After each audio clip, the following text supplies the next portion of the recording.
Hello and welcome to Imp's Adventures podcast on the Social Suplex Podcast Network. Help the network out by leaving us a 5-star review, give a donation directly through Red Circle, and become one of the amazing community by joining the Social Suplex Discord. Link is in the description. Read the Social Suplex newsletter. Shout out to Trish and Tim as always, and to every person who's contributed so far. Listen to the other top-notch shows here on the Social Suplex Podcast Network, One Nation Radio, Keeping It Strong Style, All Things Elite, Wrestling Art with Chris Things, Trish and Sarah, Tunnel Talk, Sam Brown's AEW Match Guide, and Joshing around. My name is Matt Maher, aka Imp, and this is your quick look back at the AEW week that was. 30 minutes of a show in absolute peak and continuous form. Last week we had the AEW Grand Slam, which is like a mini pay-per-view type thing, but on the telly box and whatnot, so like a pay-per-view but not really a pay-per-view, so it was a special built up to. We got loads of those back in the day, but this time we used the Collision slot to work for it. And now everything off of that is spinning towards Revolution, and it's just all going at such a great pace. Every single week, if things are just building and things are just, every single segment feels important. There's no filler at all. It's like there's really not that much filler, apart from the fact that on Collision they will literally say, this match is filler, this is a stand-in match to fill time. Oh,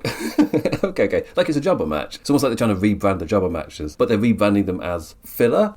That was literally on hold in case filler was needed. It's an interesting theory to try and promote it. Personally, there's nothing wrong with a bigger person beating the shit out of a smaller person. Like in wrestling, that's absolutely fine. You don't need to brand it differently, it's alright. But anyway, this was the week that was the fallout of AEW Grand Slam and redirecting us towards Revolution, and they did it for me in a really strong way. There were definitely talking points. Fair to say this week gave us quite a few talking points, but I feel like things were all moving in such a purposeful direction, and they're juggling all like 6 plates of their, I don't know, I call it SmackDown 6, but it's also like the like WWF in 2000, where they just had all of these names hovering around the main event title scene, and they just swapped them out and interchanged them, and they all had storylines at all times, like these are the 6 most important people, and you rotate them about, but then also you have a really strong undercard. I think that's where I'm kind of like, SmackDown 6 isn't quite right, because there's stuff underneath that's also happening. Like, when do we bring up Kyle Fletcher, Kazuchika Okada, Konosuke Takeshita? Like, they don't factor into these top 6 guys, but they're very, very much right there ready. So, like, yeah, the show is just super important. John bloody Moxley, he doesn't factor in.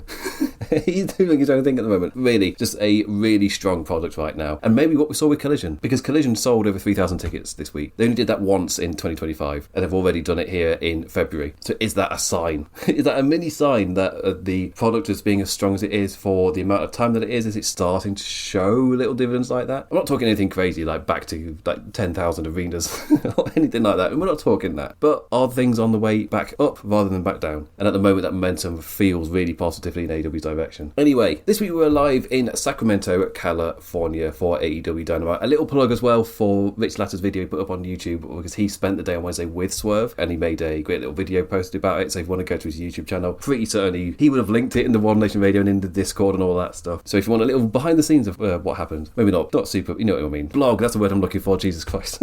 I'm off the era of blogs, I should have found that word quicker. Anyway, Dynamite live from Sacramento, California. All 4 TBS Championship women, as well as Swerve and Kenny. They all got Wii to camera bits to start the show. Then into Orange Cassidy choosing Tomohiro Ishii as his Rodeo replacement for the tag against the Bad Uns later in the show. So let's jump straight to it. I really do like the talking to camera beginnings when they're done quick enough. If somebody starts to monologue a bit, I'm going to tune out. I think that's the thing that you kind of need to be a bit aware of when you're doing these beginning of the show stuff. Swerve nailed it. Single line, shows his intent, done. But not every character is going to be in that intensity, or like Swerve's character isn't always going to be in that level going into every single week, but it's perfect for this week. But if you do start to rabbit on a little bit, like if you're even getting close to a paragraph, you need to start trimming it down. I don't want to hear your life story. I don't want to hear a build-up or your day building up to the event. I just want to hear something like Darby Allin, I'm going to punch you in the face. Cool, next person.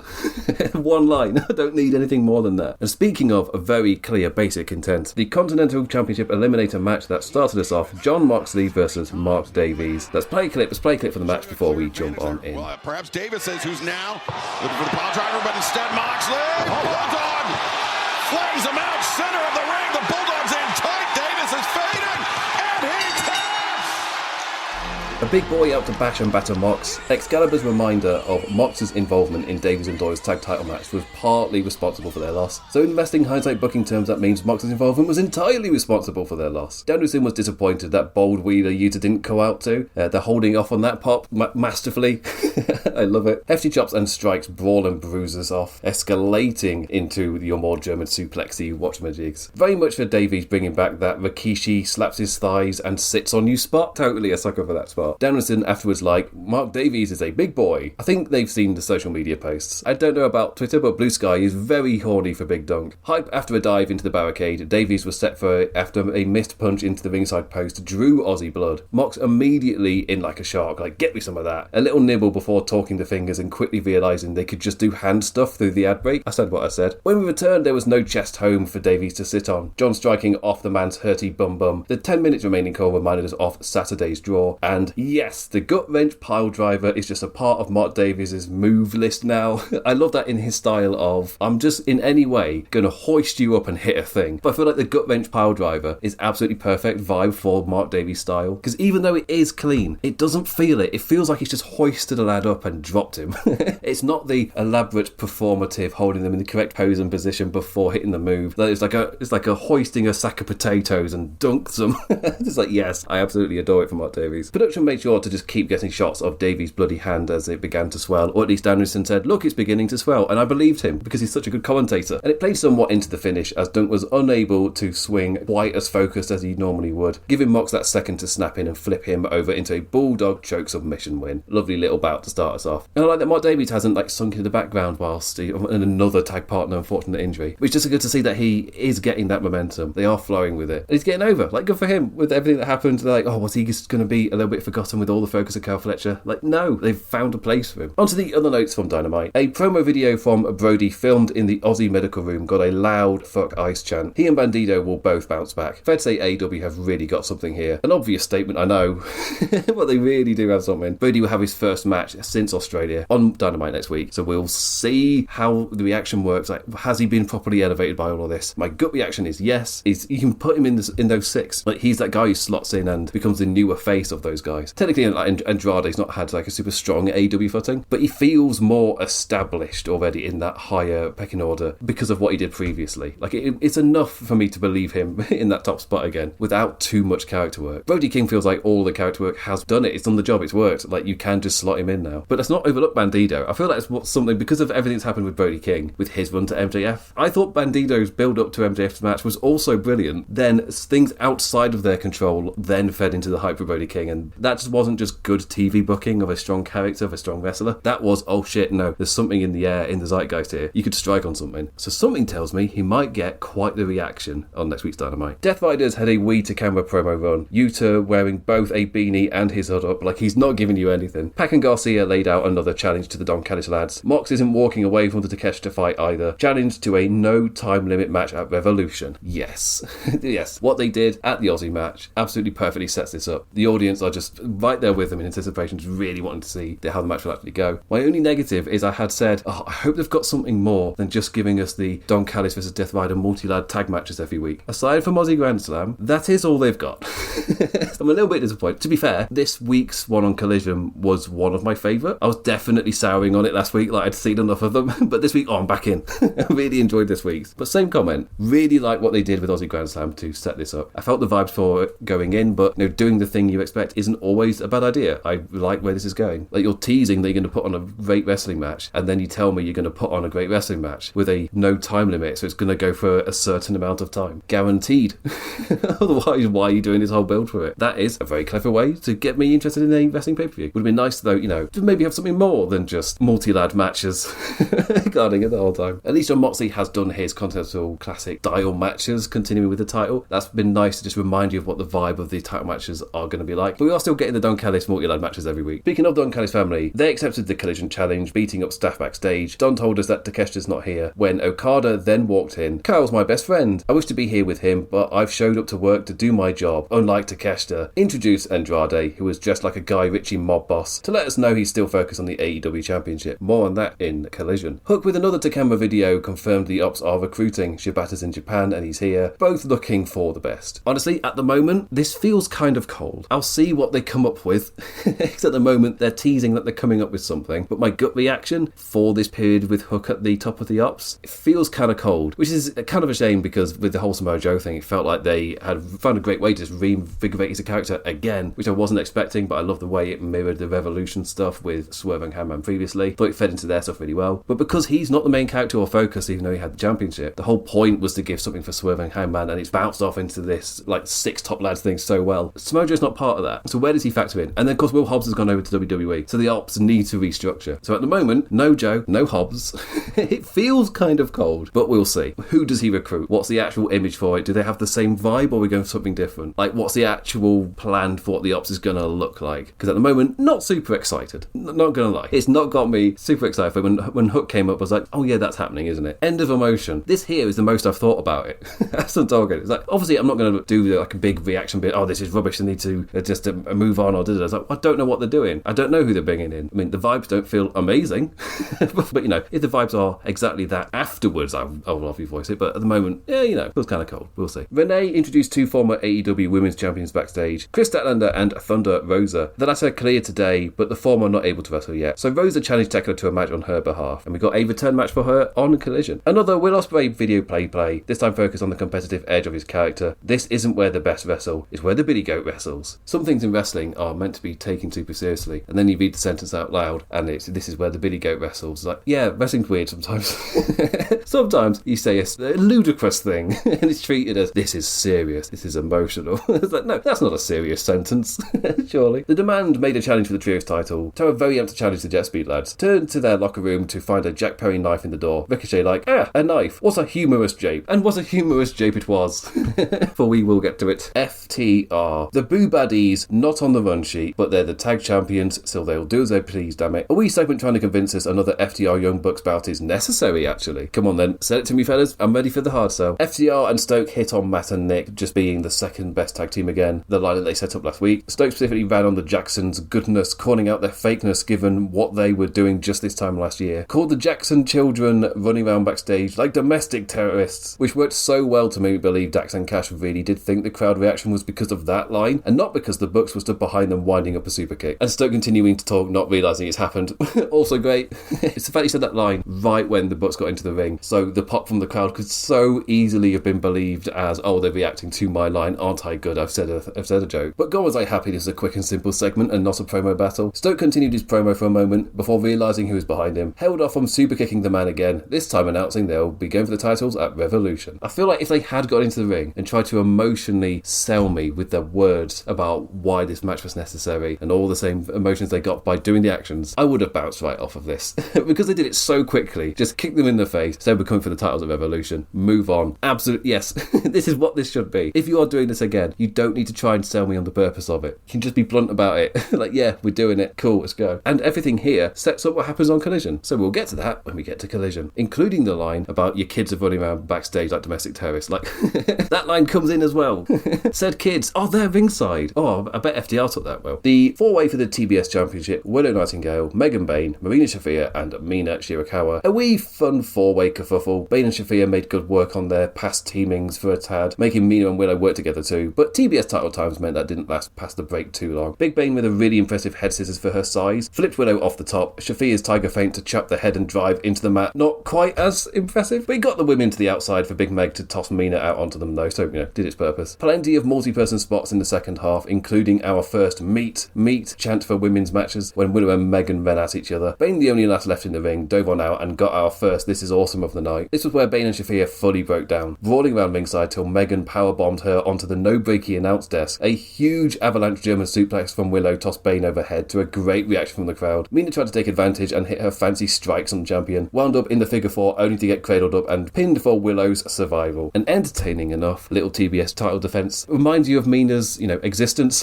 With Tony Storm now busy with the Orange Cassidy stuff, and Mina then dragged about as the love interest to be hit for the baddies to get some heat. But the other stuff was more reminding you of the dance within the tag division as well. On Collision, Willow and Harley's promo kind of just hitting on the fact, like, which belt do you want? Do you want this belt? Do you want that belt? Do you want this belt? Like, there's a lot for Willow to defend right now, and I do really like when a champion vividly gets worn out.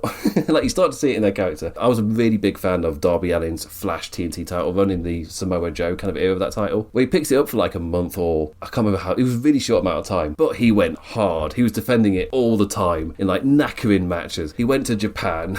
He was just absolutely exhausting himself. So when he dropped it relatively quickly, you're like, yeah, he's not holding it long, but he's a broken boy. Like, he needs to sleep. Right, and on to one of the biggest talking points of this week, MJF and Hangman Page. A great promo segment, but also, oh no, the Cody I'll never challenge again stipulation rears its head after 5.5 years. A real test to my there's no such thing as as thing equals bad, just thing done badly, writing philosophy. Like, we'll get to it. MJF made it plain that he hates Hangers, the cowboy shit chants, and the fact he gets called the main character of AEW when it's clearly me, promised to end the myth that is Hangman Page at Revolution. Hangers also plain and simple with his statement. He also hates MJF. Twice now he's beaten the shit out of that guy. He doesn't like how Max won the title, collected the spoils of greater men, a great line, and admits he hates the man right back. But he knows that part of his hate is because he's never met a man more like him. That desperate need for love and accolation. They've both always needed it. So the crowd chanted, kiss, kiss, like AEW's for the gays. It's absolutely fine. They can lean into it. They can lean into that. It's the fact that chant happened in such a serious segment, and there's such a massive talking point at the end of it, but halfway through it, Hangman Page gives a really strong mirroring point for the characters, and the fans are like, oh, kiss, please. I just love that as their gut reaction. You're the same. You can have friendship. Oh, AEW crowd. You naive things. Like, oh, they've got a similarity. They can get on. Page amped himself up into suggesting the crowd should decide the stipulation. Max had none of it. I'm hearing chants of Texas death. If you think we're having anything other than a normal wrestling match, then you're out of your damn mind. So what did Hangers offer? He gave his word that if he loses, he'll never challenge for the AEW Championship ever again. The way that played out felt so purposely playing off the reaction to when Cody said it, and the fact Cody did lose. So your gut reaction when we're watching it is like, oh no, last time this happened, that was bad. It was very constricting character writing wise as well. Booking wise, it was a constriction that just wasn't necessary. It's why I like it a little bit more. It's more like, whilst you're champion, I'll never challenge you for the belt again. I don't mind those stipulations because that does hurt the character, and it could be like a short term real holdback. But to never challenge it again, like, you don't know what the situation is going to be in like 3 years time.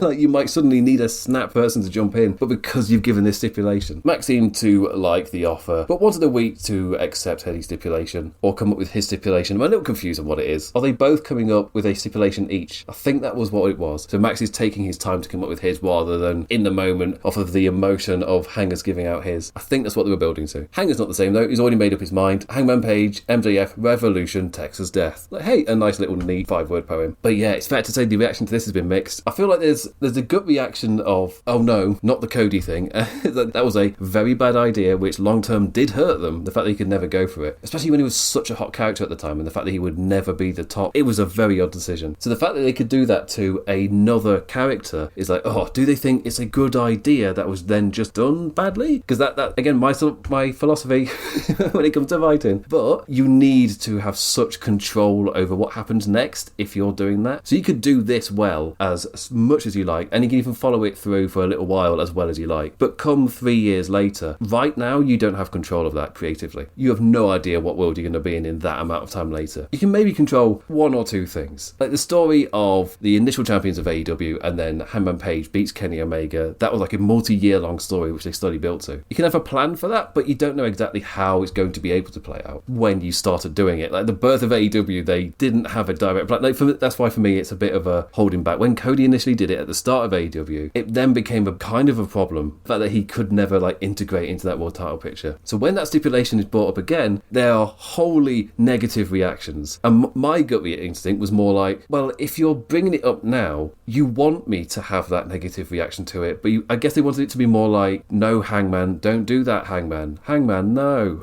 I guess you wanted it to be more like that, rather than questioning the creative choice to do it, which it feels like a lot more the reaction has been. I'm not in the camp of, oh, rewrite it, redo it, whatever. Max is going to give his stipulation midweek, so you do have an out there. You could do that there. But I would be more in kind of, you had a reason for doing it when you said it on Wednesday. Stick by your guns. Show me why you chose to do this. You know, if I think it's shit afterwards, it'll be like, ugh. But like right now, I'm like, it feels like they're giving me those emotions on purpose. This Saturday watching the Collision match, when you visually get to see Hangman Page in a situation where you'd be like, oh no, they've lost the match, I'm about to see Hangman getting pinned. But that doesn't happen. Instead, he's able to kick out, and because of the multiple men and interferences, he's able to get the win. But I really like that in terms of, you know, his title career is going to be on the line when he faces MJF. What happens when he's in that scenario and there is no interference to save him that time? Like, I really liked how Collision then set up the emotion you're meant to be feeling in the match when he gets to Revolution. Like, all the notes have already been put down. I can see where they're going to be going with it. But I mean that in terms of during the match, what emotions are they going to try and get out of us? Why they're doing those emotions, that bit I don't know. And that's why I'm a little bit like, are you going to actually put the title on Hangman? And that's where my comparison to SmackDown 2000 comes in. That's where I'm like, oh wait, no, this isn't SmackDown 6. This isn't like you got 6 guys going for it, but it's really just Kurt Angle's stage champion, even though they got all these different lads. In WWF 2000, they had all of these guys swapping the belt. I think The Rock holds it for thought, God, it's a long time ago, why did I do this to myself?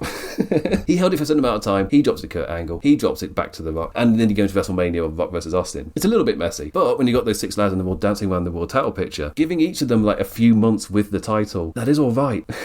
That is fine. And if you are going to do the stipulation, just in terms of your basic list of 3, you have one where the person who said it then lost and it didn't quite work out. This time, what if the person says it and they win? So instead of doing a do-over, essentially, of being like, oh no, this idea can work, for me personally, probably would be better if Hangman does win, and I don't think that's the end of the world for MJF, because he's in with this huge group that are going to stay around the top and be dancing around this. MJF is already making other enemies and things around this title picture. There's a great road set for MJF, but the more it's playing out, I'm like, well, because I did the flight of fancy of, okay, what happens if Hangers win? Because I did the same for Brody King. What happens there? But then the match more played out being like, oh, you can integrate Brody King into this lot of people rather than have this be a crowning moment. He can just be established guy within these 6. You continue to make him feel important rather than just giving him the title. You continue that. But with the road all laid out, if someone else then wins the championship, like, that's fine. I think that's fine. When you're elevating all of these people around them, you can hot potato the title a little bit. And by hot potato, I mean more of a modern day, a few months reign. I don't mean like the crazy stuff we'd get in the 90s. That's a literal hot potato.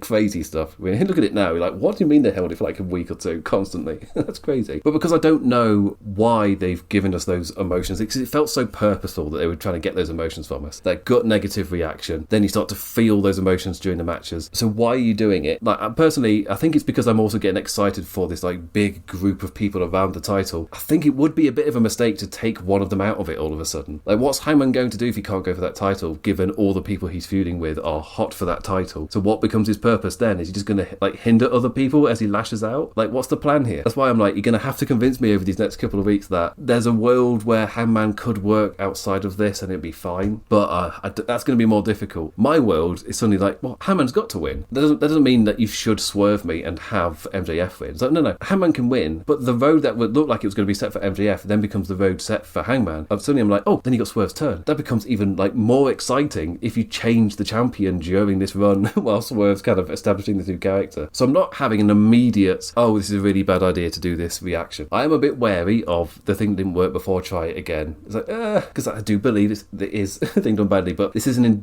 incredibly difficult thing to do correctly. There is a difficulty level. Like the gymnastics at the Olympics, they're going for a very, very difficult technique and dance. It's like, oh, you're going to try and pull off the I'll never challenge ever again type of thing. Oh, it's really difficult to keep momentum for that character. You can try, and they have to keep coming up with stuff for Cody. Eventually, he just drifted off in his island. But yeah, so really it's just more like wider picture-wise. It doesn't make a lot of sense for Hangman to be removed from this world title picture just because they're all forming it at the moment. It feels like the road's being built really solidly. But they are at least already, through that collision match, they are showing me the emotions they're planning to be taking up on. They're planning to play us with on Revolution. So the match itself feels like it's going to be really dramatic in like a really good way. It's just, what do they have planned character-wise for the next bit? Why are you doing it? Because all I can see is that they're doing it. I don't know why. I don't know the next bit. I'm not going to be able to predict the whole feud. It just feels very odd. It feels very odd. Anyway, I don't normally rabbit it on this much about a certain topic, so let's go on to the next bit. The conglomeration, Orange Cassidy and Tomohiro Ishii versus Gabe Kidd and Clark Connors, the dogs. Woof woof. Kidd and Connors are such a perfect opposite for Orange Cassidy's antics. A little chuckle at Ishii chopping Clark, then Cassidy did his soft touch and got the louder reaction. Watching this man now, and I now and then remember the backlash to him getting hired, and I just laugh. At what was a clear rubbish take at the time. Never mind how bad it looks now. More meat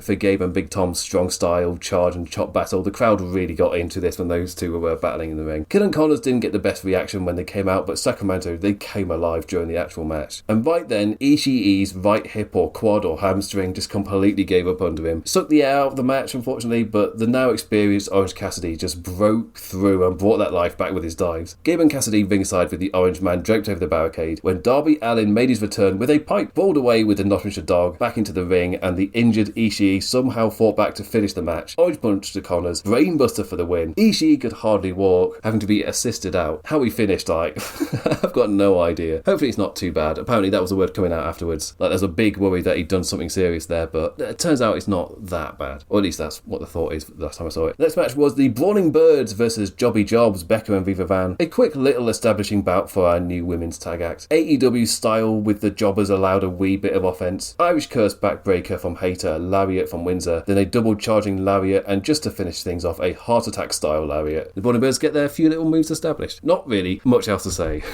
Just how do you guys feel about these? The penultimate match of the night was Kevin Knight versus the Beast Mortos. Voted Wrestling Observer's most underrated wrestler, now officially with his law degree, it was time to put Kevin Knight over. No surprise this was solid. Both lads got to show off their strength and flippy doos, with Mortos getting pops for everything, given he's been off TV for a minute and we all have such short, nothing memories. A showcase match for Kevin, but Mr. Mortos got bigger and bigger reactions as the match went on. Knight impressively lifted the Beast up and slammed him down. Chants of lucha, lucha, as the jet speed man found his flow. Just a constant reaction of noise for Kevin's momentum of moves to win. A wee smile on the top rope in recognition of it before hitting the UFO to win. Yes, more Kevin Knight. Totally for it. And the main event. So here we go with the other talking point. Swerve Strickland versus Kenny Omega. Bloody hell. With a clearly signalled, but we love him, so ignored the signs, heel baddie turn from Swerve. A fact that bubbled so well over the match, instead of like, bam, I'm a baddie now, sudden switch. Both men were amped from the start, which yes did result in Kenny whirling a barricade protective pad over his head after they cut to the ads. That pad did not play ball with Kenny's pop-up to the moonsault, so it got what it deserved. Really funny if you watch Aubrey, at that point where she's just ducking each time that Kenny starts swinging it around. We got treated to a Kenny flow once we returned. How lovely. Always a delight. Plus we got to see Swerve get frustrated at not getting a shot on the man for a decent stretch. Swerve eventually woke up, backbreaking and dropkicking the Canadian to the apron. Talked over with a mean mug on his face and just hit the man's face into the turnbuckle pads again and again. Sacramento too busy chanting "Fight forever" to react to that. Like, the signs are there, guys. He's got a mean look on his face and he's slamming Kenny Omega's face into the turnbuckles over and over again, but you're too busy going, "This is awesome," to notice he's doing it. Just don't worry. Don't worry. The desired response correctly was found via teasing a vertebraker onto the apron. Like, yep, that'd do it. But they were just teasing the signs at that point. As Kenny evaded pain and hit a snapdragon to then tease hitting one off the apron, he also said he was going to bring the violence, but you know, the signs were there. Us at TV at home, we obviously got like a much closer right up in there shot of it, so we were way more aware of it. But I like that. I like that all the signs were there. Swerve stopped that crazy snapdragon off the apron from happening. Both lads having now teased going a tad far. Then Kenny actually went for it. Swerve landed on his feet and immediately rolled through to suplex the poor lad onto the mats. Back in the ring for 450 fun times, a fancy light up to shift into the next gear, and for Kenny again to do the dragon suplex from a height. This time nailed it with Swerve flipping over and landing on his face. Like, Jesus. Jesus, Swerve, you crazy man taking that. And our first front and centre villainous note, Swerve telling Ref Aubrey that he might have separated his shoulder as Kenny amped up the V-trigger, and Strickland pulled Aubrey in front of him to take the shot. More blatant to us than the live crowd, but don't worry, they made sure it was properly clear later on. Kenny tried to flow into the one-winged angel, but Swerve took advantage of the slight distraction to completely flow over Omega. House call, Swerve stomp on the apron, then back in the ring, wide-eyed for Kenny's kick out as the crowd started to boo. Sacramento properly behind Kenny for the final run. Dragon suplex, reverse Varna, but no angel. Such a great back and forth run. Swerve got to snap in and cut off Kenny too, only fair. V-trigger charge met with a house call out of nowhere, big pressure, 1, 2, 3. Being willing to go that step further got him the win, but this was something a tad more. Then he hit Kenny after the bell. Ref number 2 tossed away, Kenny over the top rope with the chain around his neck. Danielson on commentary calling, "Swerve, you're better than this," in a prelude to the fact that he is going to do this. Still steps by the cleared announce desk and a vertebraker through it, shouting to the camera, "I needed this, as we went off air. Yes. Such a really well done character switch. But it's not like it all happened on the one night. You got to see that more serious side to Swerve bubbling and building since he's returned. And this was like his night where he didn't snap on this night, he had already snapped. And maybe you can see it in a past promo where maybe he gives Kenny Omega a look or something. But I did like how rather than a switch flicking in this match, it just bubbled so naturally and Swerve just got more and more amped up, more and more willing to go that extra mile and deliver that violence to a point where for the live crowd, he's going too far. But I really like that there are flashes of him going too far during the match anyway before he goes really far with the vertebraker stuff. Like, Kenny Omega tried to hit a dragon suplex off the apron. Like, is he the good guy? There's little lines you can use for it, but I feel like what it does for Swerve's character is so interesting, especially in the current realm of those people going for the titles. Swerve as a bad guy in that mix works really well for me. There's just so much interesting things that you can do with Swerve in this character in that field. Be it dancing with Hangman, with Brody King, with Kenny still. There's a lot you can do. Also, it's an incredible match. Let's not forget that. That was an all-timer ending to Dynamite. Really, really strong match with really great character work within there. I'm assuming critically praised, commercially praised. Like everybody loving it. So anyway, really, really strong Dynamite, really strong main event. Everything was important, everything flowed. And then we get on to Collision. After Dynamite put us towards Revolution, how did Collision then do? It's Collision. You get some good wrestling. Not always that super important to watch, but I really enjoyed Collision this week. Sometimes it takes a little moment for the show to grow on me. Nah, not this week. And a more than decent crowd, as I said earlier, over 3,000, which Collision only did once last year. So it's nice to see Collision doing that. Because immediately I was like, Collision? 3,000 for Collision? I think they did it twice last year, and one of those was the UK show in Cardiff, so does it really count? This isn't even like a super special Collision. It's just an episode of Collision, and they did really well. So anyway, let's jump on over, starting with the AEW Trios Championship. Jet Speed Rodeo defending against the Demand. To lose it, but here comes a bunch shot lariat. Both barrels. 1, 2, 3. Time to edit out more horsecock chants. That's someone's weekly job. I've got a sound engineering degree, they say, whilst then just going back in. Replacing the audio. Out goes the horsecock. The match started off with more bold for Dickhead Richard though. Right before the baddies ignited their stompy stomp. Our equine members got their fast teamwork flow, all fancy in their matching racing gear. The Gates of Agony Big Boy ringside beating was so good. Bishop just whipped Speedboard between apron and barricade like, well, a ball, whilst Toa charged around shouldering lads to their backs. The fast ending momentum of big offense, so much fun as always in these AEW trios parties. Very much enjoyed Khan's pedigree turned driver that Bailey twisted in the bump for to land on his head. The baddies had the run of it after the flash fun, giving us the visual of Hangers getting pinned after a big move with his teammates held back, but he kicked out and survived. Are you giving us that sight for a reason, Tony? No follow-up Spirit Gun though, with Jungle Boy returning to distract with his entrance and stage pose. Wrestling is at times very much the vibes of a fashion show. Buckshot off the distraction and the champions retained, and immediately the question in my mind is, okay, Hangers looked like he could have been outdefeated. He survived. Ricochet was amping up for the Spirit Gun, but then distraction happens. So what happens in the MJF match when none of that happens? What happens if Hangman is taken down? That moment does happen, but this time there's going to be nobody to come out and save him. That you gave us that emotional feeling of seeing Hangman getting pinned and you think he's going to lose it and then he doesn't. So what happens when you do that same feeling again in the MJF match and you play off of it? So this is what I mean, we're kind of just like, I'm not going to be wholly negative because they're already telling me they're going to be playing certain notes.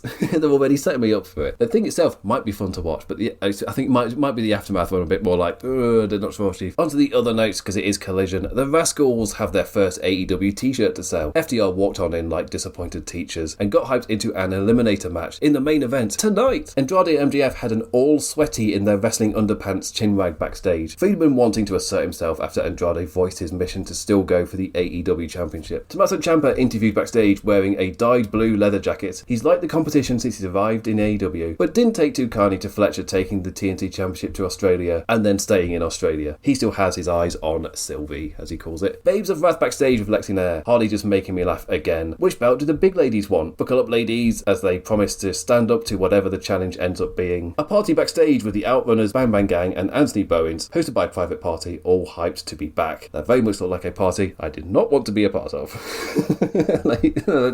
With loud music and the flashing stuff, and I'm just like, this doesn't look cool. I don't think I'd want to be there. But there is alcohol, and sometimes just doing a basic thing with alcohol becomes fun. That's sometimes kind of how it happens. You can just make it fun. Gabe Kidd and Clark Connors interrupted our commentators to camera talk with microphones of their own. I think this worked really well. Just a quick injection and we were done in a minute. No notes, that's really all you need. Their focus is on Darby, but now they're going to bleed orange dry. And I just like the visual of it, of when somebody goes to the commentators like that and they've got the crowd behind them. I think it's just a sudden injection that's just needed, and it just works for me. Because I'm a way bigger fan of this than them coming out down the ramp and giving the same monologue, the same speech. You interrupt the show with them like this. It fits their characters as well that they would do this. Young Bucks versus The Swirl. The parents, wives and kids all ringside in attendance for the Bucks. The Swirl now have Jay Lethal leading with his elder wisdom. A quick video during their entrance establishing that. Pure fast-paced PWG tag fun times from the second one. Flippy dives outside before a superkick party and top rope book flight for the advertisements. The Bucks in full flow once we came back. That rope draped double stomp into a powerbomb thing still looks so great every time. Nick Jackson just being Nick Jackson with a top rope jumping Varna to Blake. Doomsday device for Lee Johnson and BTE trigger for the win. Family celebration ringside afterwards. The Jacksons are goodies now, so they have families again. Yay!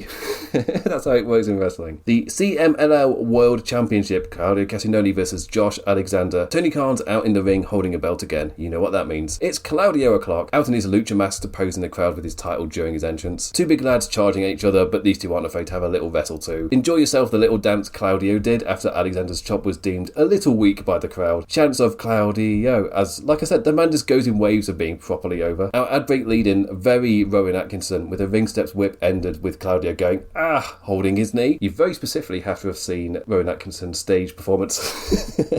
His stand-up stuff, to be able to have a clue what I'm talking about. Who's Rowan Atkinson? He's Mr. Bean for the Americans. He's done more than that. I'm very specifically referencing his stand-up show. Anyway, the Canadian went for a slide and Castagnoli just caught him in a gut wrench and deadlifted the man from the prone position. Like, bloody hell, Claudio, putting that beauty out in the middle of a collision. Boos for the giant swing getting denied. Lance Archer and Marina Shafir, a unique ringside pairing, as it appeared both equally scared the other off from doing anything. An incredible pop-up uppercut, blocked a DDT and just elevated the bastard up high. Claudio's finish called Archer up onto the apron. Shafir jumped up too to stop him and Claudio just kicked him off. Alexander tried to take advantage, but nay. Giant swing, dropped out of a few rotations, but good enough. Neutralizer for the win. It's a lovely little middle of collision type of match. And at the moment, Claudio feels properly over. So there's suddenly like a whole lot of momentum for it. Megan Bain versus Job Lady Jobs, which was Becca, who was one of the Job Lady Jobs from the Dynamite tag. Established as a standby match, a recent thing they've been trying to establish. Instead of a planned jobber beating, they're standby in case the time opens up for them. Not much to say. Bain beat the lady up and won with her running Liger bomb, posed up in the corner making the title belt motion. But for which title belt? Because Willow holds the singles title belt and the tag title belt. Which one does she possibly mean? Death Riders, John Moxley, Pac and Wheeler Yuta versus Konosuke Takeshita, Mark Davies and El Clone of the Don Callis family. Wheeler Yuta wrestling with a hat on, so Takeshita just immediately went for his hat, shouting to the ref, "He can't do that, it's part of my gear." I actually absolutely love this. That should be no surprise to anybody. It's the kind of wrestling bollocks that I enjoy. And I saw the footage of him running out of the arena when it got taken off during a house show this week. Just pure cartoon villain, like, off he belts. And as I said, we've seen these factions wrestling a lot of multi-mans lately, but this was one of my favourite lineups of lads for them. Davies' hand as a weakness established early on. I guess the Death Riders equivalent was Yuta's hat. Mox the man worked over during the break, got his gritted teeth fight back once on air, powering through to lariat after getting suplexed by Big Davies. Pac and El Clone the igniting of pace. Not that Pac with anybody didn't slap. The man single-handedly got all three opponents outside and moonsaulted onto all of them. Loved me a stiff forearm spot too. Pac did a wee hop off the top rope and Konosuke had a receipt ready. Mox's double DDT crashed Takeshita, but El Clone popped up and just cracked his neck. It's a once-a-match ability, and I like that in this match, immediately the Death Riders just hit him with another move. And he wasn't invincible to that one. It's like it's part of his character that once per match, if you try and drop him on his head, he can just like move his head at the last second and not take any of it, or just soften the blow so much he can just keep going. But you can then just hit him again, because it's only once per match. Yuta with a blind tag to try and take advantage, but then Takeshita tagged in and he found himself in a full strike battle with the man. Raging fire to Wheeler and a death stare out at Shafir and the ringside riders. Bubbled into Mox and Takeshita going chest to chest. A Don Callis family jumped distracted for a second, but when their backs touched, Mox didn't hesitate and just hit the bugger with a paradigm shift. They're doing well to get me excited for Takeshita versus Mox, but also at the same time when I tune into the show and I see a multi-lad match, I am having the reaction of, another one. Like, I'm not excited for these multi-men, but I won't lie, I did have a good time with this one. When I did see it announced before the show, I was like, but then when I saw them all walking out, and I was like, you know what, I did get a little bit into it. Wasn't super excited beforehand, but actually watching the thing, I had a fun time. Yes, obviously, I love the Wheeler Yuta stuff. That's right up my street. Do some absolute silly bollocks like that. And the fact that they're not going to give it to us for quite some time. Just practicing those cartoonish, my hat, kind of reactions. Thunder Rosa versus Julia Hart. Thunder Rosa finally cleared to be back, also with members of her family at ringside, wearing a coat proudly displaying the fact of her being a Mexican immigrant. Gave Julia a couple chest chops in front of her kids before shouting about the 619 area code whilst charging around at the last. Maddie Hart got her booze during the ad break, but it's all Thunder Rosa back on air though. Her corner dropkick still looks as awesome as always. I kind of lie because Hart got her spider tarantula in the ropes, then octopus wrapping times in the centre of the ring. Rosa powered out though and also got the legs up to meet the moonsault. Fire Thunder Driver for the win. A package spin out thing if you don't remember what it is. And then the best bit of the segment for me, Tekla in the crowd, took the piss, looking good with her AEW Women's Championship and white fur sleeves. Called Rosa one of the stupidest bitches alive. You come back and the first fight you pick is with me. Chris Statlander then ran on out to block Julia Hart's baddie jump. So it appears we're going to get a very quick Rosa versus Tekla feud before them stat Tekla again. And the main event, the AEW Tag Team Championship Eliminator, FTR versus The Rascals. Makes you question what the main event was before the backstage meeting between these two. You know, sometimes just don't think about it. Just don't think about it. You have got a main event, so what does it matter? Tony Khan again put faith in a new act to main event this Saturday show, wasting no time putting Ciampa in one and now Vince and Xavier's too. A wrestling promotion pushing and featuring new talent, crazy idea. Like sure you can not count Ciampa possibly, given how long he's been a featured guy on TV. But can't really say the same exactly for the Rascals. All recovered fine after their Parking Up Brawl win 2 weeks back. During the ad break, FDR chopped a Rascal in front of the Bucks' kids' villainy. The Rascals' innovative and FDR devious wrestling chappies led to some fun little spots, like Cash holding Dax's arms to prevent a roll-up, then Vince hops over onto said arms and Xavier got his roll-up. Also, Xavier dodging a Wheeler push by hitting his shooting star a sideways angle off the top before he's properly set for it. Really like that spot. And we saw why soon after, as when he decided to take his time and set for it, Cash was right there to push the man onto the ropes. Knees up for the Hot Fire Flame, which is the assisted standing shooting star press thing, and the flow after had Vince kicking out to FTR surprise. Cash was busy taking the piss out of Myron Reed ringside when the Bucks ran out and suddenly Dax was all alone in the ring. Hot Fire Flame and the Rascals actually won. Went off air though with the Gate of Agony delivering a whipping as FTR talked shit to Papa Buck. Stoke, paragon of virtue, threw white powder at the family and FTR dragged the brother Buck into the ring for assisted piledriver. Loved Stoke's expression as it was like he realised he was turning full irredeemable villain in that moment. Just such a look on his face as he's being wheelchaired out of there. I really liked his facials during that. As in, there is no redeeming me now. Kind of thing. But it's Stoke. So there's a slant of humour to it anyway, regardless. He's like, I am now this irredeemable villain. And then the Bucks are just going to super kick him and he'll do a cartoonish fall backwards overhead. That's where we're going with this. But I did say that the tag scene does need some form of injection of something into it. And yeah, this really does help, especially for the road to Revolution. We're not just going to be getting FDR and the Young Bucks interacting with each other. Suddenly, Gates of Agony and the Rascals are just suddenly just injected right in there. It gives something new to us to be seeing on TV, even if we get to the pay-per-view and it is FDR versus the Bucks again. The road there felt different, and that is important for these kind of things. Because like I said last week, you're going to have to convince me that this is necessary. You can't just put it on again, because it feels like the last one was, let's just run it back again. What was it? What's this one then? You've already done the let's run it back one more time. What are we doing it again? One more for the road, Glenn. That's what's going on here. Anyway, overall, really strong week for AEW. It feels like the positive vibes are just building and building as the weeks go on. It's less of a, oh look, the product's actually half decent now, the building stuff, and it feels like we're in a hot era that is really firing on all cylinders week after week, giving you reasons to properly check out every single time. Like every week they're delivering something big. We'll see what they can keep up on the road to Revolution, but that they are absolutely firing. Because I talked about how, I wonder when the honeymoon period is going to kind of wear off, because I was properly enjoying AEW throughout the second half of 2025, but I wasn't seeing an exact similar sentiment across the board from others whose opinions I do respect, I do listen to. But then this has happened, and then maybe with me, maybe I was in my honeymoon period. I was just properly enjoying covering wrestling, a product I was genuinely having fun watching. But then they've entered a hot period where they are hitting. So it's like my honeymoon period has never stopped. It's just carried on straight through into this era, which I'm thoroughly enjoying. I've got notes about certain things, but because they are firing, they currently have trust creatively from me, whatever that means. Whatever that means in terms of, you could break it or whatever. They have put a very heavy stipulation on the main event of Revolution. It's a big swing at a time where they are firing, and something this big could rock the boat quite a lot. There are a lot of Hangman fans who'll be very unhappy if he loses. It's a big stipulation. Anyway, I've already gone on too long because there were quite a few big things to talk about this week. Because I do try and focus on what the show is actually trying to tell you or trying to do or present or whatever. So sometimes there isn't that much to talk about really.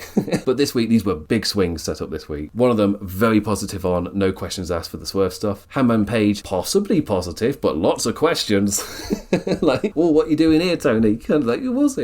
Anyway, that does bring me to the end of the review. Thank you for listening, liking, engaging in any way. Always appreciated, never take it for granted. I'll be back this time next week to continue to talk about AEW as they build to a revolution. We've still got a few weeks to go. We've got the final week of February, and then I think we've got 2 more in March. So we've got a fair bit of time to bubble these stories still. They have been really well paced so far. So I'm quite interested to see what they've got figured out for the remaining weeks, especially for the Hangman Page and MJF things. Like, you got like 3 weeks of television still to convince me of this. So anyway, I will see you all next week. With that, I say thank you, and I bid you adieu. Ta-ra, duckies. Ta-ra.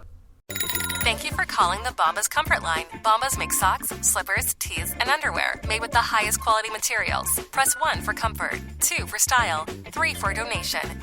You chose style. Bombas has styles for whatever you enjoy. You can run in Bombas, lounge in Bombas, dress them up, dress them down, but always give back in Bombas. Because with every item purchased, another is donated. Bombas, comfort worth calling for. Go to bombas.com/audio and use code AUDIO for 20% off your first purchase. That's BOMBAS.com and use code AUDIO.